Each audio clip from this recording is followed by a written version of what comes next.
அனைவருக்கும் வணக்கம்.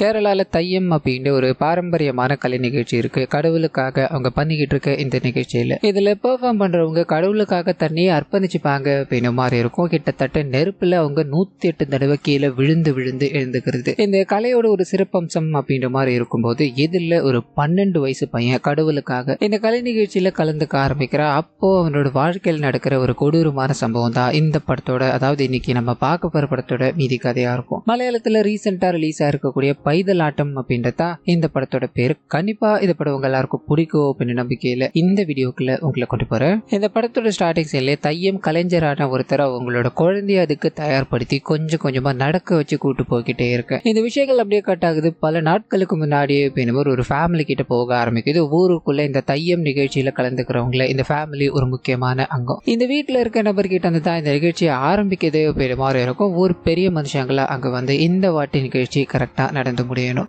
நீங்க இதை நல்லபடியா நடத்தி தரணும் அப்படின்ற மாதிரி பேசிக்கிட்டே இருக்கும்போது அந்த வீட்டுல இருக்க வயசானவங்க அவங்களோட பேர பையனை பயங்கரமா கத்தி கூப்பிட்டுக்கிட்டே இருக்காங்க. நமக்கு ஒரு வேலை ஆகணும் அப்படின்னா மட்டும் அவன் காணாம போயிட்டான், அவன் எங்கதான் போயிருக்கா அப்படின்ற மாதிரி கத்திக்கிட்டே இருக்க. அந்த சின்ன பையன் பாட்டி வேலை வாங்குவாங்க அப்படின்ற மாதிரி ஒளிஞ்சுக்கிட்டே இருக்கு. இந்த விஷயத்த அவரோட அம்மா பாக்குறாங்க. கூப்பிட்டு சாப்பாடு எல்லாத்தையும் கொடுத்துக்கிட்டே இருக்க. இவங்களோட அப்பா தான் இந்த தையம்ல ஒரு முக்கியமான அங்கம். சோ காணிக்கைகள் எல்லாத்தையும் கொடுக்குறாங்க. அந்த நிகழ்ச்சிக்கு தயாரா இருக்கும் போது பேரெல்லாம் இந்த குழந்தையோ ஸ்கூலுக்கு போறான் இருக்கும். அந்த வேலைகள்லாம் நடந்துகிட்டே இருக்க. கட் பண்ண அம்மா கூட ஒரு நாள் கடைக்கு போறான். தேவையான பொருட்கள் எல்லாத்தையும் வாங்கிட்டே இருக்கும்போது கடைக்காரர் இவங்களோட அம்மா கிட்ட தவறான முறையில நடந்துக்கணும் ட்ரை பண்ணும்போது அம்மா ஒரு மாதிரி முகம் சுழிக்க ஆரம்பிக்கிறாங்க. இந்த குழந்தைக்கு இது என்னன்னு புரியல. உடனே அவரும் உங்களோட அப்பா தானே தையம்ல ஒரு பெரிய பங்காட்டிட்டு இருக்காரு, உங்களோட அப்பா கடவுளுக்கு இணையானவர், என்னோட வாழ்த்துக்களை சொல்லிடுங்க அப்படின்ற மாதிரி பேச்சை மாத்திட்டு அங்க இருந்து அனுப்பி வைக்கும் போது ஊரால இவங்களோட குடும்பத்தை, குறிப்பா இவங்களோட அப்பாவை ஒரு மாதிரி பார்த்துக்கிட்டு இருக்காங்க அப்படின்றத நமக்கு காமிக்கும் போது கட் பண்ண ஊர் திருவிழா. அங்க இந்த தையம் நிகழ்ச்சி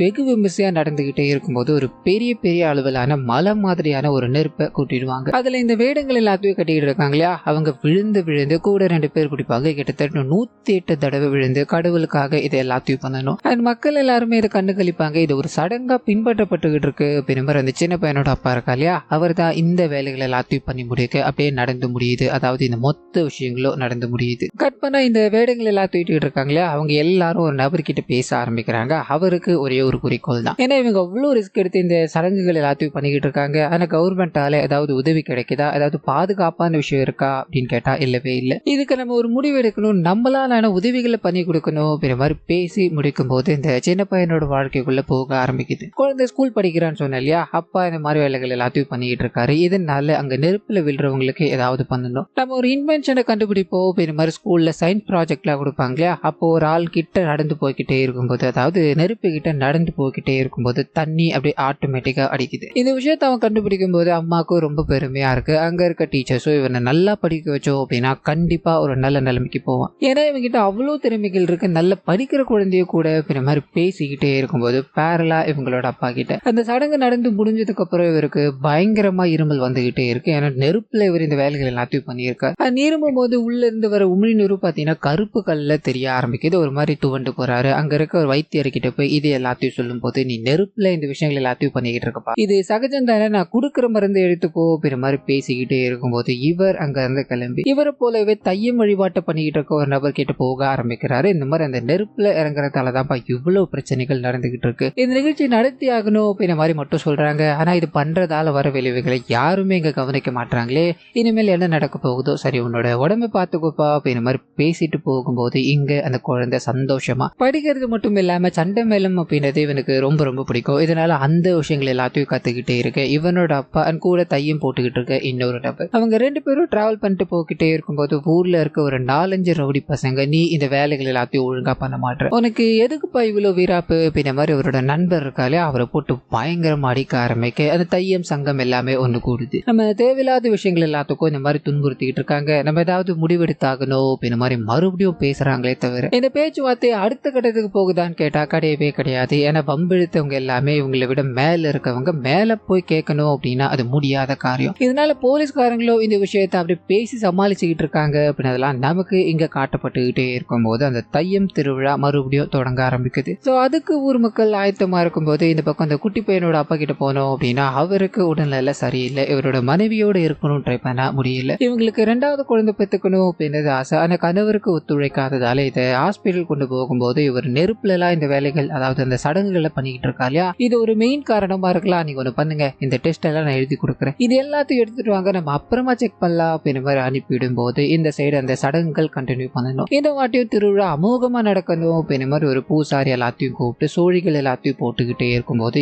இந்த வாட்டி முக்கியமான வேடத்தை ஒரு புது நபர் போட்டாகணும் அப்படின்ற மாதிரி முடிவு எடுக்கிறாங்க. இதை நாம எடுத்தது கிடையாது, கடவுளா பார்த்து இந்த விஷயங்களை நம்ம கிட்ட சொல்றாங்க. அது யாரா இருக்கோ அப்படின்ற மாதிரி தேடிக்கிட்டே இருக்கும்போது அப்பதான் அந்த 12 வயசு பையனோட விஷயங்கள் உள்ள வர ஆரம்பிக்குது. உடனே அப்பாக்கும் இதுக்கு வேற ஏதாவது வழி இருக்கா, 12 வயசு பையன் ஆச்சுன்னு கேட்கும்போது, என்னப்பா விளையாடுறியா, கடவுளே உன்னோட குழந்தைய தேர்ந்தெடுத்திருக்கார், இதுக்கு நீ புண்ணியம் பண்ணிருக்கணும்பா அப்படின்ற மாதிரி இவருக்கு விருப்பம் இல்லை அப்படின்னாலும் இந்த முடிவு எடுக்கும் போது வீட்டுல இந்த விஷயம் தெரிய ஆரம்பிக்குது. இவங்களோட அம்மா அதாவது இந்த பையனோட பாட்டி இருக்காங்க இல்லையா, அவங்களுக்கு ரொம்ப சந்தோஷம். ஏன்னா கடவுளோட வேஷம் போட்டு ஆட போறான் அப்படின்னா மக்கள் எல்லாரும் நம்மள நல்லபடியா பேச போறாங்க. ஆனா இதெல்லாம் நமக்கு ஒரு வர மாதிரி கிடைச்சிருக்கிறது ரொம்ப ரொம்ப பெரிய விஷயம்னு பேசிக்கிட்டே இருக்கு. ஆனா அந்த குழந்தையோட அம்மாக்கும் என்ன நடக்க போகுது அப்படின்றது தெரியும். ஏன்னா கணவர் இவ்வளவு கஷ்டப்பட்டுக்கிட்டு இருக்காரு, நம்மளோட குழந்தைய இந்த வயசுல கஷ்டப்படுத்தணுமா, யார் என்ன சொன்னாலும் சரி, என்னோட குழந்தைக்கு படிப்பு மட்டும்தான் முக்கியம், மற்ற எந்த விஷயங்களையும் நான் அனுமதிக்க போறது கிடையாது அப்படின்ற மாதிரி தீர்த்து நின்றுகிட்டே இருக்கும்போது ஆனா வீட்டுல இருக்கவங்க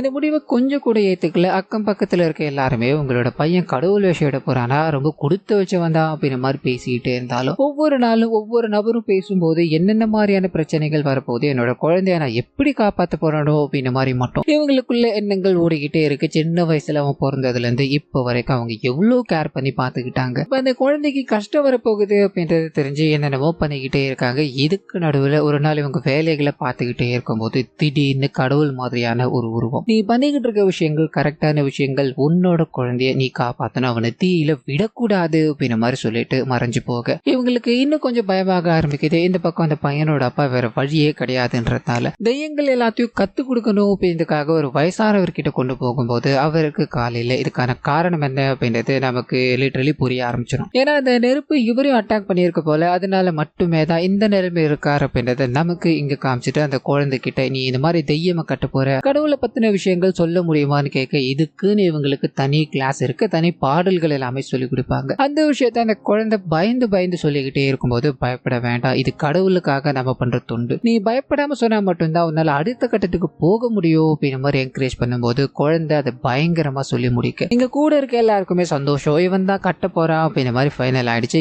இன்னொரு பக்கம் போனோம் அப்படின்னா ஊருக்குள்ள இந்த திருவிழா நடக்க போகுது. 12 வயசு குழந்தை இதுல கலந்துக்க போறா அப்படின்றதால நீங்க சரியான பாதுகாப்பு கொடுக்கணும், போலீஸ்காரங்க கிட்ட இந்த பெர்மிஷன் வாங்கணும் அப்படின்ற மாதிரி இந்த ஊர் பெரிய மனுஷங்களா போகும்போது ஐயா 12 வயசு பையன் அப்படின்றதால பார்க்க நிறைய பேர் வருவாங்க, நீங்க தயா பாத்துக்கணும், எல்லாம் கரெக்டா தானே இருக்கு அப்படின்ற மாதிரி பெர்மிஷனை கேட்டு கிராண்ட் பண்ண ஆரம்பிக்கிறாங்க. அதே சமயத்துல இந்த குழந்தை இந்த தையம் வேஷத்தை கட்ட போறான். இதனால ஊர் மக்கள் எல்லாரும் ஒரு மாதிரி பார்க்க ஆரம்பிக்கிறாங்க. அங்கதான் இப்படி நடக்குது அப்படின்ற மாதிரி நம்ம ஸ்கூலுக்கு போனா ஒவ்வொருத்தரும் அதாவது ஒவ்வொரு குழந்தையும் இவன் கண்ணு முன்னாடி வர ஆரம்பிக்கிறாங்க. வணக்கம் வச்சுட்டு பெரிய பெரிய மரியாதைகள் எல்லாத்தையும் கொடுத்துக்கிட்டே இருக்கும்போது இவனுக்கு ஒரு மாதிரி வியப்பா இருக்கு. கிளாஸுக்குள்ள போய் உட்காரலான்னு ட்ரை பண்ண அங்க இருக்க டீச்சரும் என்னோட குழந்தைக்கு அதாவது என் கூட பிறந்தவனுக்கு ரொம்ப நாளா படுத்த படுக்கையா இருக்கு, அதுக்கு நீங்க தான் கடவுளை உதவணும் அப்படின்ற மாதிரி கையெழுத்து கும்பிட்டு போகும்போது இவனுக்கு இது சுத்தமா பிடிக்கல. ஆமா யாருக்குமே எனக்கு பிடிக்கலன்னு நினைக்கிறேமா, என்னை பாக்குற எல்லாருமே கையெழுத்து வணங்க ஆரம்பிக்கிறாங்க, எனக்கு நிறைய மரியாதை எல்லாத்தையும் கொடுக்குறாங்கம்மான்னு சொல்லி புலம்பிக்கிட்டே இருக்க அப்பதான் ஒரு 2 பசங்க ஓடி வந்து வாடா நம்ம வெளியில போய் விளையாடலாமா,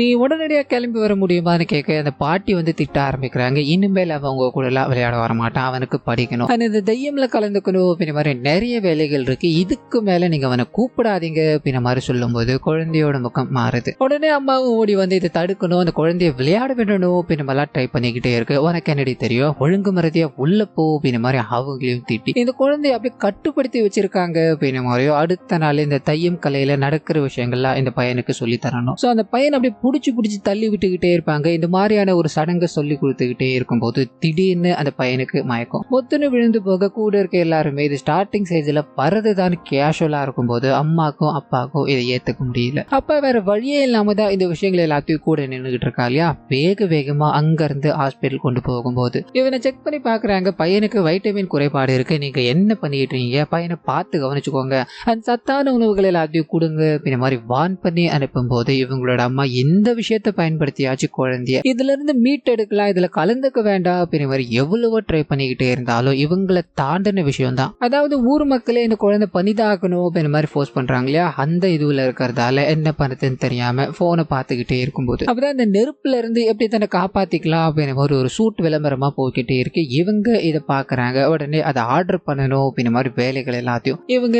யாருக்கும் தெரியாம பண்ணிட்டு இருக்காங்க. ஏன்னா குழந்தைய இதை பெர்ஃபார்ம் பண்ணாம தடுக்க முடியாது அப்படின்ற மாதிரி புரிஞ்சு போயிடுச்சு. சரி, அப்ப பண்ணும்போது பாதுகாக்கலாம் அப்படின்ற மாதிரி இந்த வேலையோ மெடிக்கலுக்கு போய் இந்த நெருப்பை தடுக்கிற மருந்து ஆயில்மெண்ட் எல்லாம் வாங்கிட்டு வந்து தன்னோட குழந்தைக்கு அதை காட்டிக்கிட்டே இருக்கும்போது இன்னொரு பக்கத்துல அவங்களோட அப்பா கிட்ட போக ஆரம்பிக்குது. அப்பா நாட்டு மருந்து கடையில போய் தன்னோட குழந்தைக்கு எதுவும் ஆகக்கூடாது அப்படின்ற மாதிரி அவர் மருந்துகள் எல்லாத்தையும் வாங்கிட்டே இருக்கும்போது அந்த நபர் பயங்கரமா இரும்பிக்கிட்டே இருக்கு. மருந்து கொடுக்குறவரோ உனக்கு உடல்நிலை சரியாச்சாப்பான்னு கேட்கும்போது இல்லைங்க நான் பாத்துக்கிறேன் அப்படின்ற மாதிரி பொறுமையா நடக்கும்போது எப்படிப்பா சரியாகும், டைம் ஆகுமே, நீ நெருப்பு கூடலவா இந்த விஷயங்கள் எல்லாத்தையும் பண்ணிக்கிட்டு இருக்க அப்படின்ற மாதிரி அவர் பேசும்போது இவர் மௌனமா அப்படியே கிளம்பிக்கிட்டே இருக்கார். அப்படியே கட் பண்ணா திருவிழா தொடங்க ஆரம்பிக்குது. 12 வயசு பையன் தையம்ல கலந்துக்க போறான், கடவுளோட வேஷம் விட்டு ஆட போறான் அப்படின்ற விஷயம் எல்லாருக்கும் அப்படியே பப்ளிசிட்டி பண்ண ஆரம்பிக்கிறாங்க. நிறைய பேர் வெளிநாட்டுல இருந்து வராங்க அப்படின்ற மாதிரியான விஷயங்கள்லாம் இங்க காட்டப்பட்டுக்கிட்டே இருக்கு. இந்த தெய்யம் பண்ணிக்கிட்டு இருக்க எல்லாத்துக்கும் ஒரு சப்போர்ட்டா இருந்தா இல்லையா, அவருக்கு இது சுத்தமா பிடிக்கவே கிடையாது. நம்மளோட முன்னோர்கள் எல்லாமே 4 காசு சம்பாதிக்கணும், கடவுளுக்கு தொண்டு செய்யணும் அப்படின்ற மாதிரி இதை பண்ணாங்க, கரெக்ட் தான். ஆனா நம்மளோட வம்சாவழிகள் இதை பண்ணிக்கிட்டே இருக்கணும் அப்படின்ற மாதிரி போஸ்ட் பண்றாங்க இல்லையா, இது ரொம்ப ரொம்ப தப்பு. நான் இந்த தொழிலை பண்ணேன் அப்படின்னா என்னோட பையன் நல்ல நிலைமைக்கு போய் நல்லா பறிச்சு பெரியால் ஆகணும் அப்படின்ற மாதிரி தான் நாம ஆசைப்படுவோம் இல்லையா. அவனையும் இதே வேலையை பண்ண வைக்கணும், அவனை ரெஸ்ட்ரிக்ட் பண்ணணும் அப்படின்றது எனக்கு சுத்தமா பிடிக்கலன்னு பேசிக்கிட்டே இருக்கும்போது பக்கத்துல இருக்கவருக்கு கோவம் வருது. கடவுளுக்காக இதை பண்ணிதானே ஆகணும்னு சொல்லும்போது இவர் கடவுளுக்காக இதை பண்றீங்களா, அப்ப எதுக்காக ஒருத்தர் கால் எழுந்து நிற்கிறார். போன வாட்டி பண்ணும்போது சில இறப்புகள் ஏற்பட்டுச்சு, அதுக்கெல்லாம் நீங்க என்ன பதில் சொல்ல போறீங்க அப்படின்ற மாதிரி கோபமா அங்க இருந்து எழுந்து போக இன்னொரு பக்கம் அந்த திருவிழா நல்லா கோலாகலமா தொடங்க ஆரம்பிக்குது. நெருப்பு எல்லாமே கொஞ்சம் கொஞ்சமா தீட்டுக்கிட்டே இருக்கும்போது அந்த குழந்தையோட அம்மா வராங்க. அந்த நெருப்பை காக்கிற சூட் இருக்கு இல்லையா, அதை கொடுத்து அவன் தையத்தில் இறங்குறதுக்கு முன்னாடி இது நம்மளோட பையன்கிட்ட கொடுக்க முடியுமா அப்படின்ற மாதிரி கொடுத்துட்டு அங்க இருந்து பயணிக்க ஆரம்பிக்க இந்த சைடு போலீஸ்காரங்களும் இந்த இடத்துக்கு வந்துட்டாங்க. 12 வயசு பையன் அப்படின்றதால ஏதாவது பிரச்சனை வந்துருப்போதியா, எல்லாமே கரெக்டா தானே இருக்கு அப்படின்ற மாதிரி சொல்லி வேலைகள் எல்லாமே இங்க அப்படியே ஸ்மூத்தா நடந்துகிட்டே இருக்கு. அந்த பையன் கிட்ட போக ஆரம்பிக்குது. அவன் கூடவே ஒரு 4-5 பேர் இந்த வேடங்கள் எல்லாத்தையும் கட்டிக்கிட்டே இருக்காங்க. மக்கள் ஆறாவாரமா திரண்டு இந்த குழந்தை பண்ற விஷயங்கள் எல்லாத்தையும் பார்த்துக்கிட்டே இருக்கும்போது நெருப்புக்குள்ள இறங்க வேண்டிய சூழல் வந்துருச்சு. சுத்தி எல்லா மக்களும் உட்காந்துக்கிட்டே இருக்கும்போது தடவை அவன் இறங்குறான். இவனுக்கு அது கரெக்டா தான் இருக்கு. மறுபடியும் அதை பண்ணிக்கிட்டே இருக்கும்போது லிட்டரலி யோசிச்சு பாருங்க, 108 தடவை அந்த குழந்தைய தூக்கி போட்டு, அதாவது நெருப்புல தூக்கி போட்டு இழுக்கணும். இதை பண்ணிக்கிட்டே இருக்கும்போது மக்கள் எல்லாரும் கோவிந்தா அப்படின்ற முழக்கங்களை எழுப்பிக்கிட்டே இருக்கும்போது குழந்தையோட அப்பாக்கு இது ஒரு மாதிரியா இருக்கு. அப்படி தொடர்ச்சியா நடந்துகிட்டே இருக்கும்போது அந்த குழந்தைக்கு ஒரு கட்டத்துக்கு மேல முடியவே இல்லை. அப்பா என்னால முடியலப்பா, இது நிறுத்திடலாமே அப்படின்ற மாதிரி அப்பா கிட்ட சொல்லிக்கிட்டே இருக்கு. இவருக்கு பயமாயிடுது. வேகமா ஓடி வந்து இதை தடுத்து நிறுத்தணும் அப்படின்ற மாதிரி ட்ரை பண்ண, 100 கிட்ட முடிஞ்சிருச்சு, இன்னும் 8 தான் இருக்கு. இது கடவுளுக்காக பண்றது தானே, எல்லாம் சரியாயிடும் அப்படின்ற மாதிரி இதை நடத்தி கொடுத்துக்கிட்டு இருக்கா இல்லையா. அவர் இவரை எதுவுமே பண்ண விடாம தடுத்துக்கிட்டே இருக்கு. இன்னொரு பக்கம் இவங்களோட அம்மா கிட்ட போக ஆரம்பிக்குது. அவன் கஷ்டப்பட்டுக்கிட்டு இருக்கான் அப்படின்றத தெரிஞ்சுக்கிட்டாங்க. வேகமா ஓடி போகும்போது அந்த சமயத்துலதான் அவன் ஃபயர் ஜாக்கெட்டை போடல அப்படின்ற விஷயம் தெரிய ஆரம்பிக்குது. என்ன பண்றதுன்னு புரியல, பதட்டம் அடைகிறாங்க. அங்க இருக்க போலீஸ்காரர்கிட்ட இது ஓடி போய் சொல்லும்போது அவரு, அம்மா கடவுளுக்காக பண்றதுனமா, இன்னும் கொஞ்ச நேரத்துல முடிஞ்சிருமான்னு சொல்ல, ஐயா என்னோட குழந்தைக்கு இது முடியலையா, அவங்க நிறுத்த மாட்டாங்க, நீங்க தான் வந்து தடுக்கணும் அப்படின்னமாலாம் சொல்ல இவரும் போய் கேட்டு பாக்குறாரு. யோ இப்போ ஒரு டீயை குடிச்சிட்டு வா, அதுக்குள்ள இந்த விஷயங்கள் கோலாகலமா நடந்து முடிஞ்சிடும் அப்படின்ற மாதிரி இவரையும் இக்னோர் பண்ணிட்டு 108 தடவை அந்த பையனுக்கு முடியல அப்படின்னாலும் அதை பண்ணி முடிக்கும் போது கரெக்டா அந்த பையன் 108வது தடவை பண்ணும்போது பொத்துன்னு விழுந்து போடுறான். கூட இருக்க எல்லாருக்குமே ஷாக்கு. இவனை எழுப்பணும் பெருமை ட்ரை பண்ணிக்கிட்டே இருக்கும்போது பையனுக்கு மூச்சு இல்லை அப்படின்ற விஷயம் தெரிய ஆரம்பிக்குது. அந்த மேக்கப்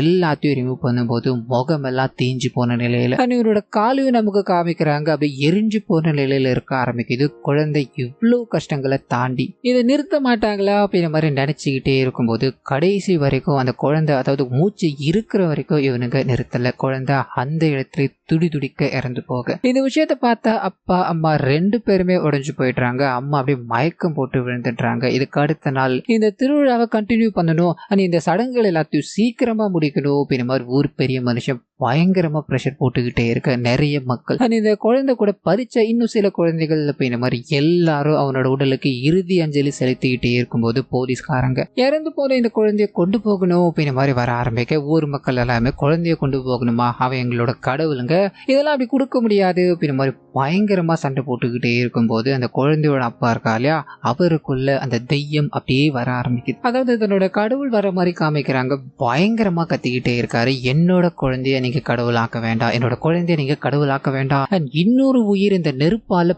போகக்கூடாது அப்படின்னு மாதிரி பயங்கரமா கத்திக்கிட்டு பொத்துன்னு விழுந்து போங்க. அவருக்கும் பேச்சு மூச்சு இல்லாம இருக்கு, என்ன பண்ணதுன்னு தெரியாம மக்கள் எல்லாருமே அவன் சொல்லிட்டா இதுக்கு மேல என்ன பண்ண முடியும் அப்படின்னு மாதிரி போலீஸ்காரங்க கிட்ட அந்த சின்ன பையனோட உடலை கொடுத்து அனுப்ப ஆரம்பிக்கிறாங்க. அவங்க ஆம்புலன்ஸ்ல வச்சு கொண்டு போய்கிட்டே இருக்கும்போது கண்ணீரோட அந்த குழந்தையோட அம்மா அப்படியே பின்னாடி நடந்து போய்கிட்டே இருக்கு. இந்த படத்தை இத்தோட முடிக்கிறாங்க. ஸோ இங்க ரிச்சுவல் அப்படின்றது ஒரு மூட நம்பிக்கையா இல்லாம இருந்திருந்தது அப்படின்னா இந்த குழந்தைய நம்ம காப்பாத்திருக்கலாம். கடவுள் நம்பிக்கை இருக்கிறது தப்பு கிடையாது, அதுவே மூட நம்பிக்கையா மாறிடுச்சு அப்படின்னா அது எந்த லெவலுக்கு கொண்டு போய் விடும் அப்படின்றதுக்கு இந்த படம் கண்டிப்பா ஒரு உதாரணம். ஸோ இந்த படமும் என்னோட வாய்ஸ் உங்க எல்லாருக்கும் பிடிச்சிருக்கோ அப்படின்னு மாதிரி நம்புறேன். இந்த வீடியோல ஏதாவது நிறை குறைகள் இருந்தது அப்படின்னா அதை மறந்துடாம கமெண்ட்ஸ்ல பதிவிட்டுருங்க.